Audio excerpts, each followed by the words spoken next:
Делимитация боюнча кагаздар келип түштү. Мен азыр окуп чыгам. Бизге 3 күндөн кем эмес мөөнөттө берилиш керек да, туурабы? Бул менин талабым эмес да, бул конституциялык мыйзамдын талабы да. Могул жерде отургандар дагы кыйшайып кетиши мүмкүн, Модумаров дагы бузганы калды деп. Жок.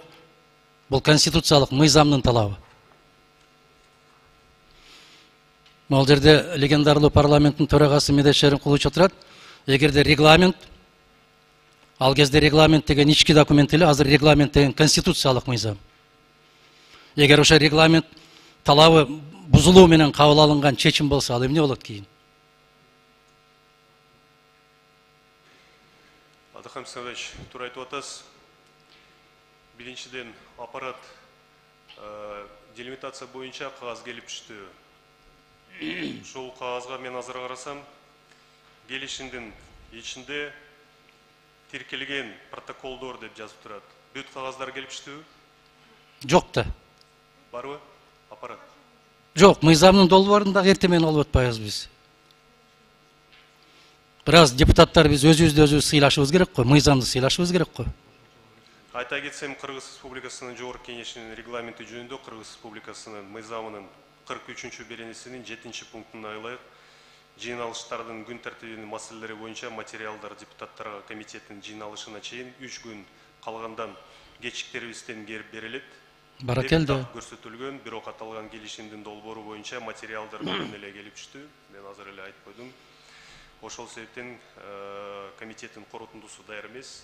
Биз бүгүн талкуулап, анан кийин чогуу урматтуу кесиптештер, сиздер добуш менен чечимди кабыл алышыңар керек. Мен урматтуу биздин комитеттин мүчөлөрүнө кайрылам да. Мени сыйлабагыла. Муктаж эмесмин. Өзүбүз иштеп аткан Жогорку Кеңештин регламентин сыйлап коюшубуз керек. Мыйзамда мындай талап турат, а биз мыйзамды тышка таштап коюп, өзүбүз каалагандай кете беребиз. Ошон үчүн Кыргызстан оңолбой атабыз. Бул бир жагы. Экинчи жагы, мен 4-чү күндөн бери бираз сыркы болуп жаттым эле. Азыр шаардын ичинде баарын ошондой сасыктым. Түз эфир болот. Коомчулуктун баары көрөт. Оң тарабы, сол тарабы баары келет. Кыргызстандын жарандары баары толук так маалымат алат. Деп жарыя салды. Ошондуктан келип бериңизчи деп сурандыңыздар. Ошол айтылган шарт туурабы? Ошондой болуп атабы? Коомчулуктун баары маалымат алып атабы? Коомчулук эмес, урматтуу кесиптештер. Могул жердеги отурган депутаттардын колунда жок. Комитеттин мүчөлөрүнүн колунда жок кагаз. Эмнени талкуулайбыз? Кандай кылып талкуулайбыз? Биз урматтуу Адахам Кисанбаевич, биз түз эфирибиздебиз. 6-чы микрофон процедура боюнча. Чоң рахмат, урматтуу Чыңгыз Азаматович. Урматтуу депутаттар, урматтуу чакырылган аттуу баштуу эл башкарган коноктор, меймандар дегендей. Сиздер бүгүн чында биздин комитеттин жыйынында бул колубузга материал тийбеген менен биз азыр бүгүн эле комитет чогула калып бир чечимди кабыл алып койгонго эрте. Биз азыр маалыматты укпайлыбы? Эмнени көрсөтүшөт? Кандай болуп Кыргыз мамлекетинин чек аралары чечилип жатат? Эгемендүүлүккө сокку болуп атабы, жокпу? Анан бир маалыматы жок эле бүгүн сөз сүйлөгөнүбүз бир аз эртерээк. Эгер биздин комитеттин мүчөлөрү, коргоо, коопсуздук комитеттин мүчөлөрүнө ушул маселени колдоп бергиле деген чекке жетип калса, анда биз тайм-аут алып туруп чыгып кеңешебиз да. Мына алымдар отурат, машвара кылабыз. Анан колдош керек болсо, ошол жерге жеткенге чейин биз укпайлы, мына чоң экранын коюп коюпсуздар. Анан аппарат, Адахам Кимсанбаевич туура айтат. Регламент боюнча 3 күн мурун берилиш керек болсо, эмне үчүн бербей атасыңар? Бүгүн эле комитеттин колу бутун кайрып колдотпай атат го деп эсептейм мен. Бул чек ара деген өтө назик нерсе. Эртең биз элдин алдына барышыбыз керек болот. Анан буну алып келген өкмөттүн курамы деле бүт элге каршы иштеп атат дегенге туура эмес да. Себеби ал жерде дагы элдин патриоттору отурат деп ойлоп атам. Мен сунушум урматтуу төрага. укпайлы маалыматты эмнени айтышат экен, анан сүйлөтө койбой эле туура эмес болуп калабы деп атам. Угайлы, карайлы эмнени маалыматтарды беришет. Сунушуңуз түшүнүктүү, урматтуу Шайлыбек Карабекович. Кагаздар бүгүн эле саат 10-до келип түштү. Ошон үчүн аппарат дароо эле таратты биздин комитетибиздин мүчөлөрүбүзгө. 5-чи микрофон. Рахмат Масалиев. Урматтуу комитеттин төрагасы, рахмат чакырган үчүн. Мен комитеттин мүчөсү болбосом да келип катышып коеюн деп туура таптым. Бир маселе, мен бир топ жолу депутат болгом. Ошондо биз ратификация кылып Казакстан жана Кытай эл республика менен бүтүргөнбүз. Ошондо жогорку кеңеш кол коюлган келишимдерди ратификация кылат. Азыркы конституцияга ылайыктуу 80-беренесинде жазылып турат. Мыйзамда аныкталган тартипте эл аралык келишимдерди ратификациялайт дейт жогорку кеңеш. Жана денонсациялайт. Долбоордо эмес. Бул жанагы бийликтин бөлүнүштүн принциптери бар да, ар бир тармак өзүнө жооп бериш керек да. Эгерде президент тышкы иштерди көзөмөл кылып туруп башкарып атса, мыйзам чегинде кол коюп, анан бизге келишимди алып келиш керек, долбоордо эмес. Анда биз жана Мешправ комиссиянын жумушун аткаргандай болуп калабыз да. Биз макулдук бергенден кийин анан президент кол коет деген бул негизги принцип туура эмес болуп атат да. Ошондуктан бул биринчи, экинчи, чын эле материалдар боюнча биз 6 айдан бери, 7 айдан бери безилдеп атам, биз кичине тартип сактайлы. Материал болсун, көпчүлүк колдошу мүмкүн, мен көрүп атам колдойт. Бирок тартипти бузбай туруп, кагаздарды берип көрсөтүп койсо ашыктык болбойт эле да.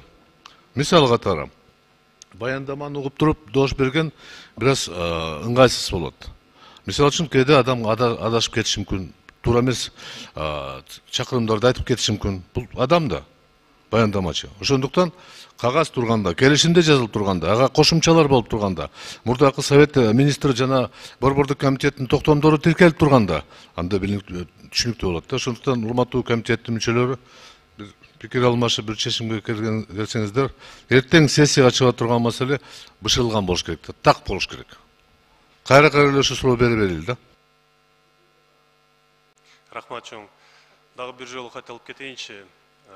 Конституция негизинде, жогорку кеңештин регламенти негизинде жана эл аралык мыйзамы боюнча биз бүгүн биринчиден делимитация боюнча коомдук угуу өткөрөбүз деп чечпедик беле.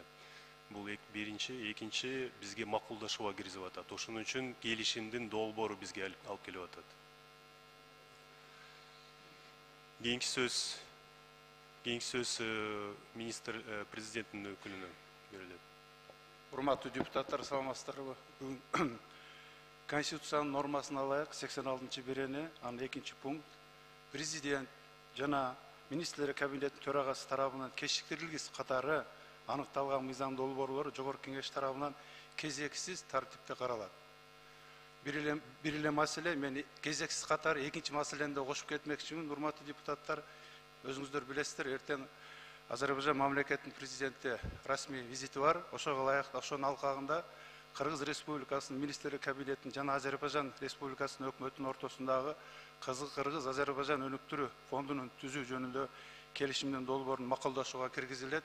Ал маселени экинчи кылып колдоп берип, кечиктиргис катары колдоп бериңиздер суранамын. Урматтуу комитеттин мүчөлөрү ушул эки маселени күн тартибине кошуп карап берүүңүздөрдү суранам.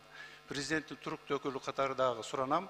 Кезексиз тартипте карап бериңиздерди. Ошону урматтуу Чыңгыз Азаматович доошо коюп койсоңуз. Рахмат. Рахмат, урматтуу Алмаз Кунжанович. Аппарат бизге экинчи келишим боюнча кагаздар келип түштү, расмий түрдө бизде барбы? Аппарат комитеттин мүчөлөрүнө таратылганбы? Кагаздар расмий түрдө келип түшкөн элек, Алмаз Кунжанович. Эгер азыр берсеңер, биз доошко коебуз. Кийинки сөз 4-чү микрофон. Саламатсыздарбы, урматтуу кесиптештер, урматтуу чакырылгандар. Чыңгыз Азаматович, мына азыр Шайлыбек мырза туура айтып кетти. Бүгүнкү номер 24 күн тартибинде Кыргыз Республикасы менен Өзбекстан Республикасынын ортосундагы Кыргыз-Өзбек мамлекеттик чек арасынын айрым участоктор жөнүндө келишимдин долбоору боюнча Кыргыз Республиканын министрлер кабинетинин маалыматын угуу жана ачык айкын талкуулоо деп жазылды. Бул жерден эми келгендерден биз маалыматтуу угалык. Бу жерде ратификация жөнүндө сөз айтылган жок. Күн тартибин жакшылап карайлык, ошо күн тартибине карата кемеделик. Анан кийин Алмаз Акунжаев айтып кетти. Действительно эртең Илхам Алиевдин келиши болот. Кыргыз Азербайжан фондуна кол коюлат экен, ошону да бир карап кетсек. Рахмат. Рахмат.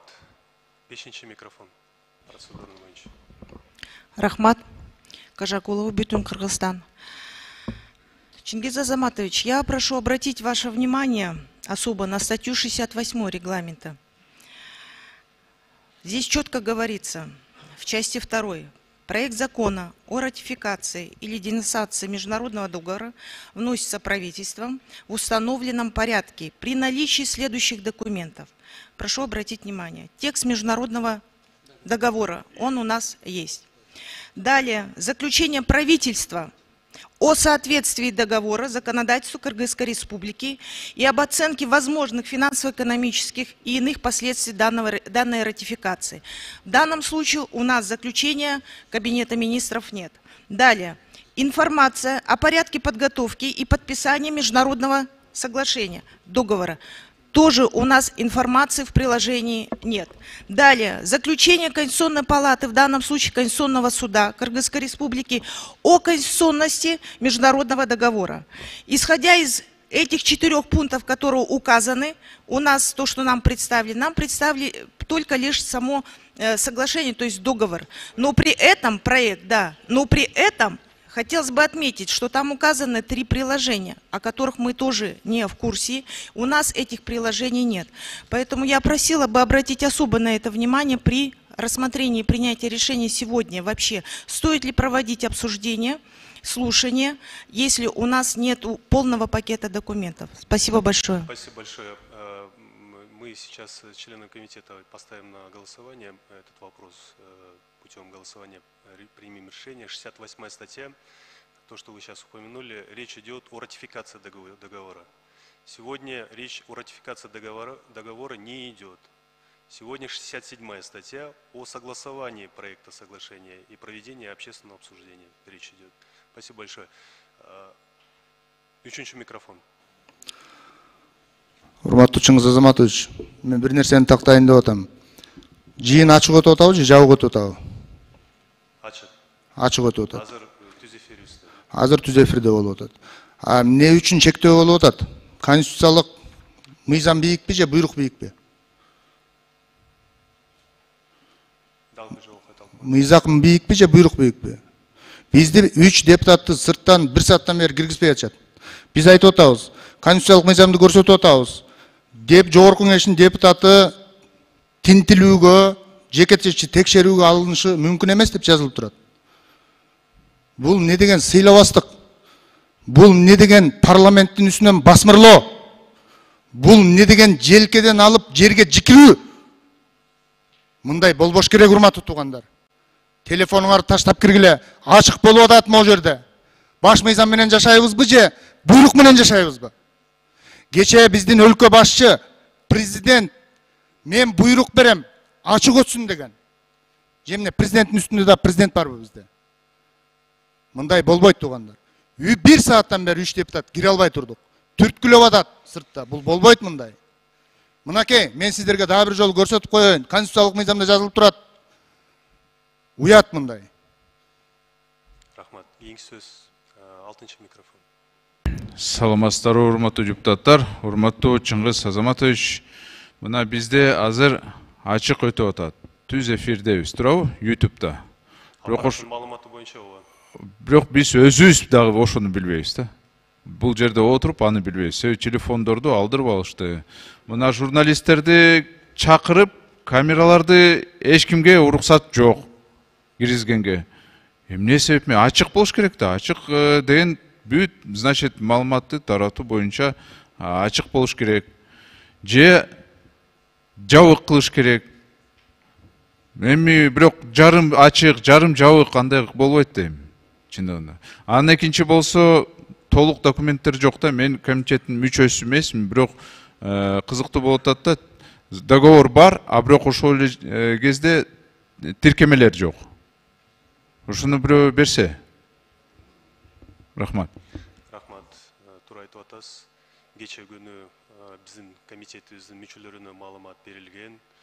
Кезектеги комитеттин отуруму болот деп, ачык акын болот деп, ушундай ниети менен, түшүнүгү менен биз бүгүн эртең менен келдик. Калганы жакшы билесиздер. 5-ши микрофон. Модумаров. Мол камера иштеп атпайбы? Кимдин камерасы ушул? Мына ошо азамат кайсы? Кимдин камерасы ушул камера? Ким жооп берет? Мына азыр Мирлан Самый кожо абдан туура айтты да, мыйзамбы же буйрукпу? Буга кирсе болот. КТРЛ, ТРМЛТР ушул аркылуу тарайт. Регион бери ушунан кетет баары. Бул кимдики бул камера? Кимдин камерасы? Же өзгөчөбү? Аппарат тактап койгула. Мына ушул керектүү жерлерин алып, бүгүнкү бийлик өзү бүтүндөй жанакы жагдайды, маалыматтык жагдайды курчутуп аткан өздөрү. Ашмалтай кылып, мультфильм кылып чыгарышат. Депутаттар өздөрүн тааныбай калат. Мен ушинтип сүйлөдүмбү, сүйлөбөдүмбү деп. Кимдики бул камера? Ким жооп берет? Кантип кирип келди бул жака? Кийинки сөз, түшүнүктүү. Кийинки сөз министрлер кабинетинин төрагасынын орун басарынан Камчыбек Кытышевичке берилет. Рахмат. Урматтуу депутаттар, урматтуу комитеттин төрагасы, бул жерде жабык өткүзүш, ачык өткүзүш менен талкуу болуп атат. Кээ бир депутаттар чыгып ратификация боюнча мондай документтер керек деп окуп берип атасыңар. Бул туура мыйзамдын талабы, конституциянын талабы. Бирок силер бир нерсени эсиңерге алып коюңуздар, урматтуу депутаттар. Бүгүн эч кандай ратификация өткүзүп аткан жерибиз жок. Биз келишимдин долбоорун талкуулап, макулдашууга гана алып келип атабыз. Буюрса, эки президент колду койсо, андан кийин сиздерге ратификацияга алып келет. Ошондо бая сиз айткан, мен жакшы тааныбайт экенмин, урматтуу депутат Кожогуловго окшойт. Ооба. Сиз айткан жанагы перечень документов ошондо алып келинет. Ратификация болгондо. Сиз ошону окуп берип атасыз. Ошону мындай айырмалап койсоңуздар. Азыр макулдашуу. Комитет менен гана. Бул макулдашуу даже эртең биз парламентке алып чыкпайбыз. Сиздерге маалыматты берип макулдашып коелу, андан кийин президенттер колду коет, андан кийин ратификацияга алып келебиз. Пожалуйста, ошол жерде баардык керектүү документтер каралат. Бул биринчиден. Экинчиден, мына эмне үчүн жарымы ачык деп атасыздар? Жарымы ачык эмес. Мына башталышында мунун баардыгы ачык биз көрсөтүп атабыз. Силер талкууга алгыла, комитеттин депутаттары, урматтуу депутаттар сүйлөсүн, айтсын деп туруп. Биз документтерди көрсөткөн маалда бул жерде көптөгөн биздин документтер, карталарыбыз совершенно секретный карталар. Так. Алардын баардыгын кол коюлганга чейин ачыктаганга биздин укугубуз жок. Туура кече президентибиз айткан 2 күн алдын баарын ачык көрсөткүлө деп. Мына депутат Самый кожо айтып атпайбы? Эмне үчүн президент үстүнөн да президент бар? Эч кандай андай эмес. Президент сөзү так аткарылат. Президент менен бүгүн эртең менен биз макулдаштык. Биздин колубуздагы бүгүнкү көрсөтүп аткан карталарыбыз совершенно секретный болгондуктан ушуну биз эч кандай камерага тарттырбастан комитеттин мүчөлөрүнө, коомчулукка, урматтуу журналисттерибизге түшүндүрүп айтып берели деп атабыз. Так. Андан кийин буюрса кол коюлган болсо, ошондон кийин гана ачыктаганга биз укугубуз бар. Бул жерде көптөгөн биздин журналисттерибиз бар, көптөгөн биздин башка коомдук инсандарыбыз келип отурат. Көпчүлүгүн эле мына секретный документтерге эмеси жок, жанагы допускасы жок.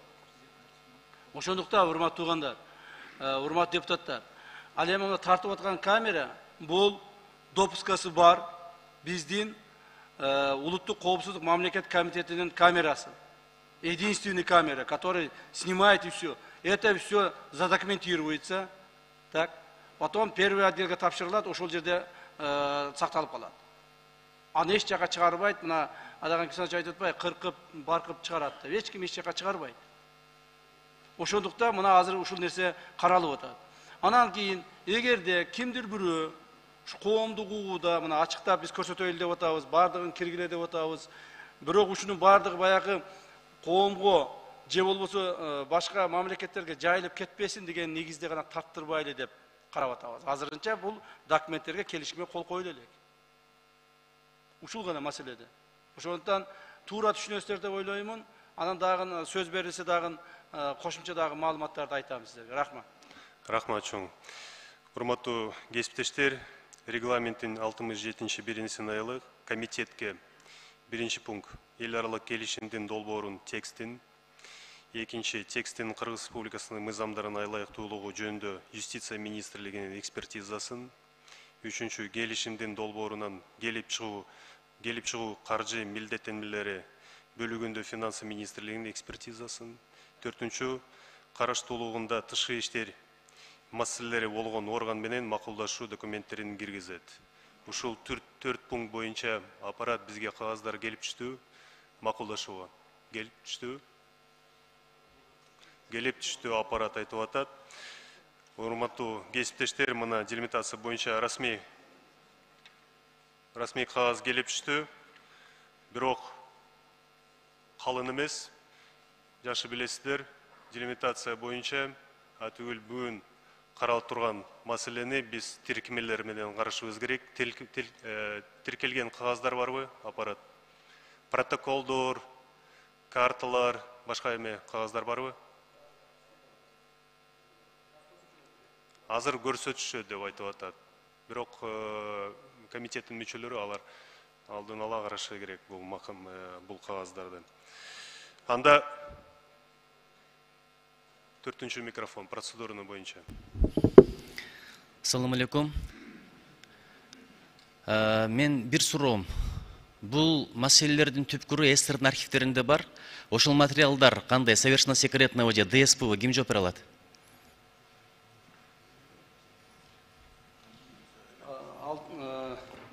Мен жооп бере берейин.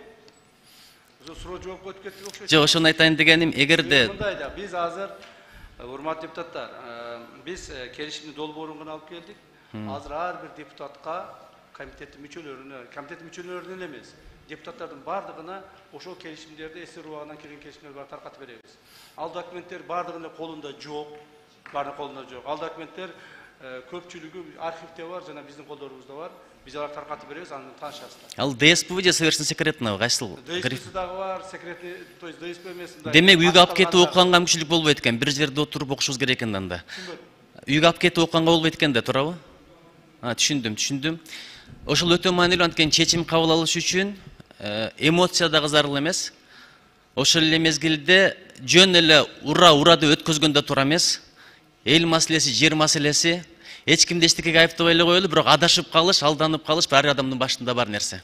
Анан дагы бир нерсе, бул жерде бүгүн ачык сунуш болуп атат. Мен процедурный маселеде баягы өткөндө элдин арасында каршы пикир айткандардан келдиби? Кол көтөрүп койгулачы.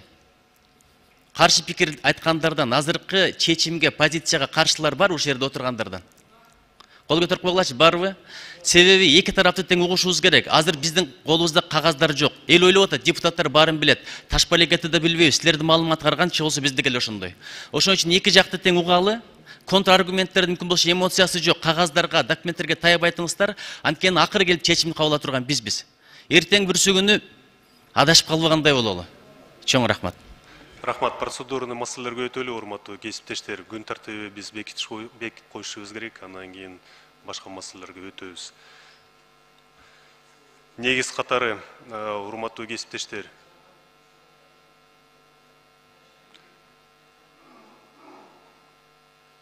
протокольный маселелер боюнча, процедурный маселелер боюнча 5-чи микрофон. Рахмат, урматтуу комитеттин мүчөлөрү, мен кечирим сурап атам. Жана сиз таянган 67-чи беренеси регламенттен эмнеден пайда болгон? Ошол мезгилде президентпи же ким башкарат тышкы иштер деген маселе ачык калган болчу 10 жылдан кийин. Ошол себептен предварительное согласование международных договоров деп кирген. Азыр толук укук президенттин колунда, аткаруу бийликтин колунда.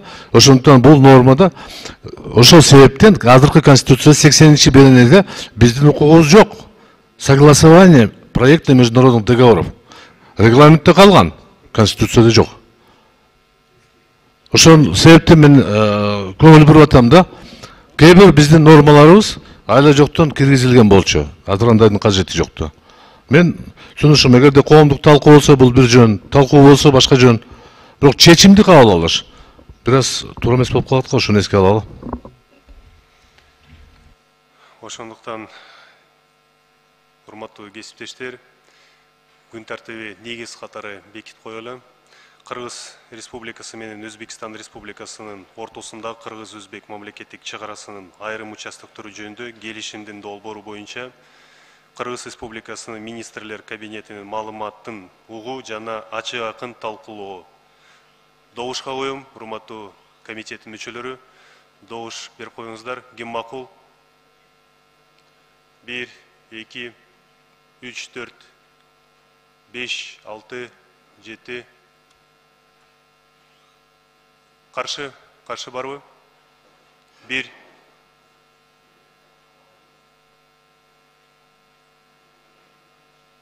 Калган депутаттар, добуш берип коюшуңар керек. Урматтуу комитеттин мүчөлөрү, же макул, же каршы. Дагы бир жолу макулдашууга коюп атам. Ким макул? Негиз катары бекитип коелу күн тартиби. 1, 2, 3, 4, 5, 6, 7, 8, 9. Ким каршы? 1.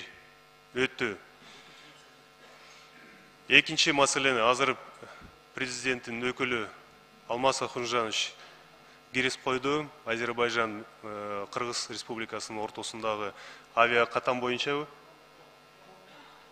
Фон боюнча, кечиресиздер, фон боюнча кагаздар келип элек, ошон үчүн азыр так айта албайм. Кагаздар качан бересиздер? Кагаздар 5-ші күнү сеттен аркылуу кирген, азыр толугу менен таратып беребиз. 5-ші күнү келген. Кагаздар жок болсо биз азыр кандай добуш беребиз? Аппарат. Кагаздар жок болсо кандай биз азыр добуш беребиз? Биз азыр баштайлы анда, экинчи жолу биз добушка коебуз. Жок, биз коебуз, азыр кагаздар келип түшсүнчү. Расмий түрдө бизге келип түшүшү керек. Регламент негизинде биз иштеп атабыз, урматтуу кесиптештер. Алымча кошумчалар, урматтуу кесиптештер, негиз катары кабыл алынган күн тартиби боюнча барбы?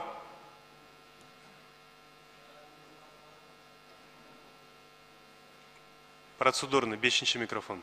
Мадумаров, жанагыны протокол үчүн эске алып коюңуз. Ошо документтер регламентти бузуу жолу менен 3 күн эрте таратылбай, залга киргенде таратылды. Мына азыр кол койдуруп жүрөт. Документти алдым деп кол коюп бериңиз деп. Регламент бузулуп аткандан кийин башка нерсени эмне кылабыз, туугандар, айланайындар. Эмне үчүн кабыл алдык ошол регламентти? Эмне үчүн мыйзамдарды кабыл алабыз биз? Биз билебиз ошого добуш берип атканда бул мыйзам аткарылбайт экендигин. Эмнеге кабыл алабыз анан? Чыңгыз Азаматович, мен ушу безилдеп атам, мыйзам бузулуп атабы деп атам. Ооба, бузулуп атат деп эле кетип бартабыз да урган бойдон эле. А бузулуп атса токтобойлубу? Сиз да айтып атасыз, ооба, мыйзам бузулуп атат. А мыйзам бузулуп атса токтойлу да. Кана жанагы эксперттердин заключениялары, мына могул жерде берди деп атат, тышкы иштер министри башка. Биз азыр колубуз калып атат, азыр кол койдуруп атат, алдык деп кол коюп бергиле деп. Бул эми уят эмеспи бул? Ошону протоколго киргизип коюңуздар, туугандар. Биз одоно түрдө бузуу менен кабыл алдык деп. Биз мыйзамды да конституцияда четке ыргытып койдук деп айткыла. Биз түшүнүк менен, буйрук менен кабыл алдык деп. Мыйзам менен эмес. Ошону протоколго киргизип коюшуңузду суранам мен. Түшүнөм мен, дагы жалгыз калам добуш бергенде.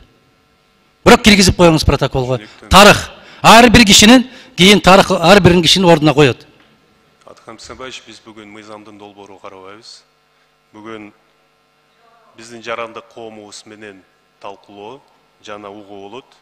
Биз добуш менен бекиттик.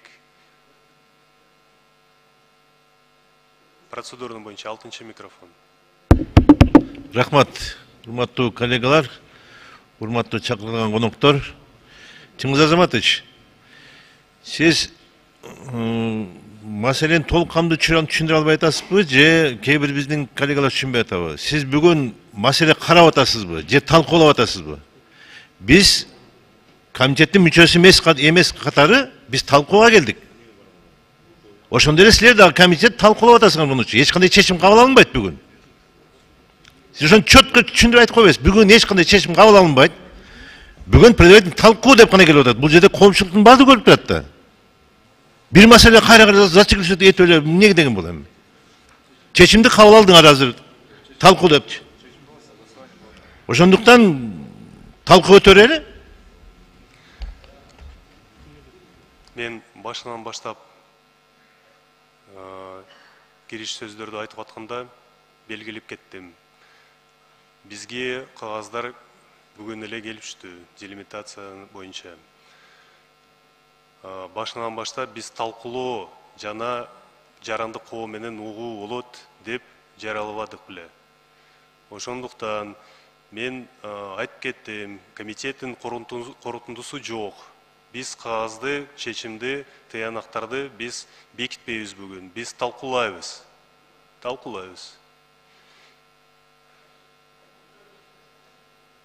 Процедурный боюнча 5 микрофон. Мадумаров. Түшүнүп аткан инсан катары айтайын. Мына регламент. Ошол регламенттин азыркы конституцияга дал келишин талап кылып 9 айдан бери кыйкырып аткан менмин. Дал келтирген жок жогорку кеңеш. Ошол регламент менен жашап атабыз. Бул регламент конституциялык күчкө ээ. Мына 116-чы беренесин караңыз. Ар кандай деп формасын айтып атпайбызбы? Бүгүн комитет эмес, угуу деп атабыз, башка дейбиз.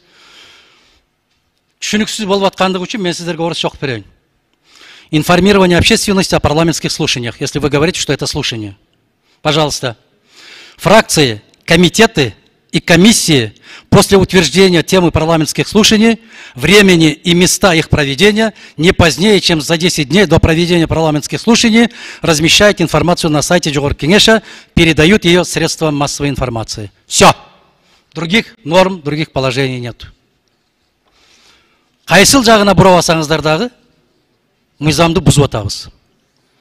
Состав лиц, приглашенных на парламентские слушания, определяется фракциями. Кайсы фракция жыйын өткөрдү? Мына составты бекитип беребиз деп. Азыр ушул жерден суроо берилди. Өткөндө жыйынга барганда каршы сүйлөгөндөрдөн барбы деп. Жок, булар жыйынга барган эмес өзгөнгө. Дальше. Мен сунушум бирөө эле болуп атат, Чыңгыз Азаматович. Сунушум бирөө эле болуп атат. Караңыз, мыйзамды бузуп барбайлы деп атам мен. Угалы, уккула. Бирок мыйзамдын жолу менен баралычы.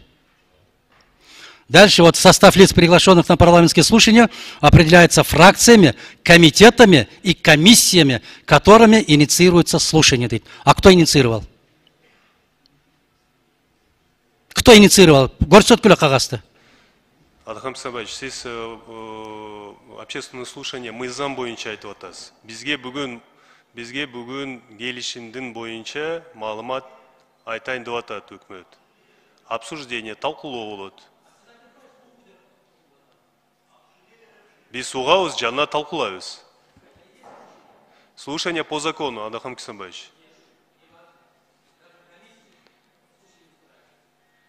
Алтынчы микрофон. Чыңгыз Азаматович, сиз комитеттин жыйынын мындай эффективдүү алып барсаңыз, төрагасыз да, туурабы? Адахам Кимсанбаевич, менин сунуштарым кошуп кабыл алып, оны эне макул деп эле кете бербейсизби кийинкиге? 2 сааттан бери мындай буксовать этип турасыз да. Азыр бул жерде талкуу болуп атат. Урматтуу төрага, биз колго салдык. Азырчы бул жерде мына түз эфирде деп койду эле, кээ фракциянын лидерлери уже пиарга башташты. Биякта элге пиар кылат, жактан колдой турган кылып. Эми бул жерде биз мамлекетти пиар менен башкарышыбыз керекпи, же конкреттүү түрдө элдин кызыкчылыгын карашыбыз керекпи? Чыңгыз Азаматович, комитеттин жыйынын так алып барыңыз. 2 саат болду. Мына азыр жалган айтып атабыз. Кечеги чек арада каршы чыккандар барбы десе 3-4 бар деп кол көтөрүп атат. Бул жерде каршы чыккандар келбепсиңер деп на месте жалган айтып атабыз. Эми алып кетесизби? Комитет жыйын же тура беребизби? Угайлы деп бүгүн угуган бүт башка депутаттар да чогулду да, Чыңгыз Азаматович. Рахмат. Урматтуу комитеттин мүчөлөрү, толук күн тартиби добушка коюм. Кыргыз Республикасы менен Өзбекстан Республикасынын ортосунда Кыргыз-Өзбек мамлекеттик чек арасынын айрым участоктору жөнүндө келишимдин долбоору боюнча Кыргыз Республикасынын министрлер кабинетинин маалыматын угуу жана ачык акын талкуулоо. Добушка коюм. Ким макул? 1, 2, 3, 4, 5, 6, 7, 8, 9. Ким каршы? 1. Өтүү урматтуу кесиптештер. Күн тартибине өтөлү, урматтуу кесиптештер. Биринчи сөз.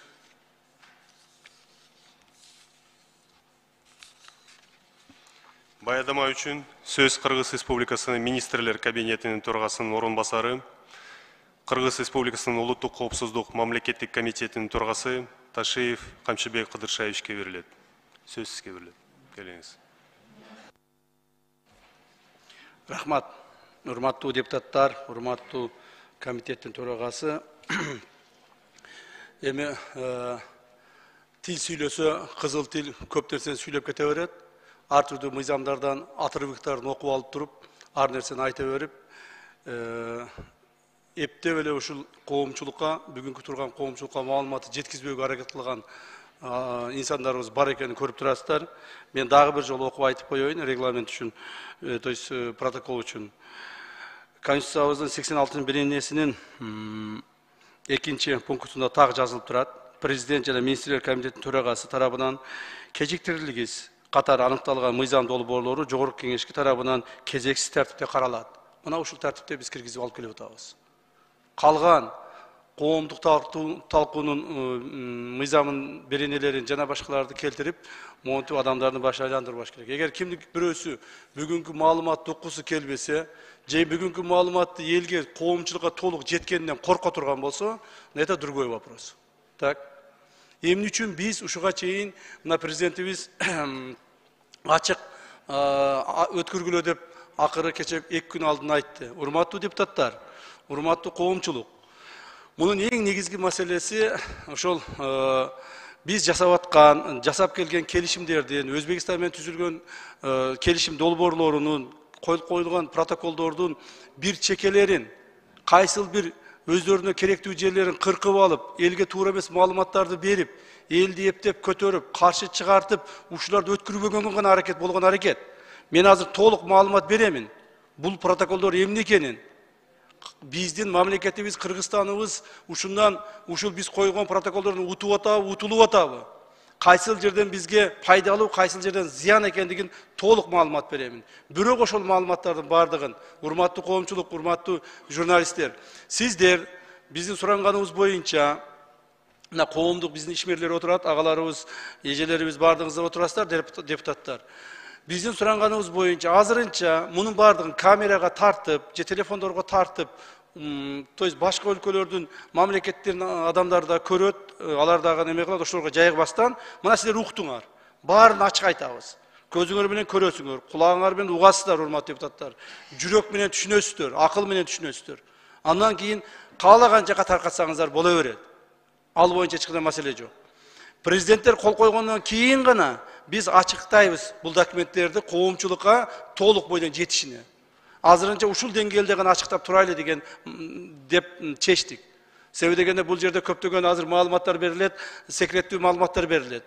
Бул келишимдин түзүлүшүнө, протоколдордун кол коюшуна урматтуу президенттер, Кыргыз Республикасынын президенти Садыр Нуркожоевич Жапаровдун жана Өзбек Республикасынын президенти Шавкат Миромонович Мирзиёевдин салым өтө зор. Президенттердин өз ара келишим сүйлөшүүлөр негизинде көптөгөн маселелер чечилди. Ошол эле мезгилде биздин мамлекеттик комиссия, делимитация жана демаркациялоо боюнча комиссия дагы мына 2 жылдан бери почти иштеп атабыз. 2020 жылы 11 декабрда биринчи заседание өткөзгөн элек. Мына почти 2 жыл болуп калды. 2 жылда иштеп талкуулап, кемтигин кошуп, ачыкчасы болсо алып олтуруп, азыр акыркы келишимге келип токтодук. Бул боюнча бир нече жолу элдер менен да жолуктук. Ошол эле кызыктуу элдер менен Алабука, Аксы, Өзгөн районунун элдери менен жолугуп, бир нече жолу аларга барып, документтерди түшүндүрүп келдик. Конечно, ел арасында колдогону да бар, жок колдобойм дегендери да бар. Ошондуктан мына сиздердин талкууңарга алып чыгып атабыз. Эмесе мен ошол документтин өзөгүнө өтөйүн. Я. Өчүрбөйсүңүзбү? Өчүрүлөт да, конечно. Мен сүйлөй баштаганда эле өчүрүш керек эле балдар, мейли эми. Ошондой болсо дагы айтып коеюн. Урматтуу депутаттар, урматтуу коомчулук, биз азыр жана башында айткандай, процедурный боюнча, Камчыбек Кырышевич. Урматтуу кесиптештер, азыр Камчыбек Кырышевич сурады, бериле турган маалымат сыр. Ошондуктан эми азыр ошол маалга биз эми түз эфирди өчүрөлү, андан кийин уланта беребиз. Кандай дейсиздер? Добушка коюм, урматтуу комитеттин мүчөлөрү. Добуш берип койсоңуздар, ким макул? Жабык түрүндө ушул маалымат угалы, андан кийин кайра биз жандандырабыз түз эфирди. Сыр маалымат бар. Ким макул? 1, 2, 3, 4, 5, 6, 7, 8. Ким каршы? 1 каршы. Өттү. Барды кала бергиле, урматтуу катышуучулар.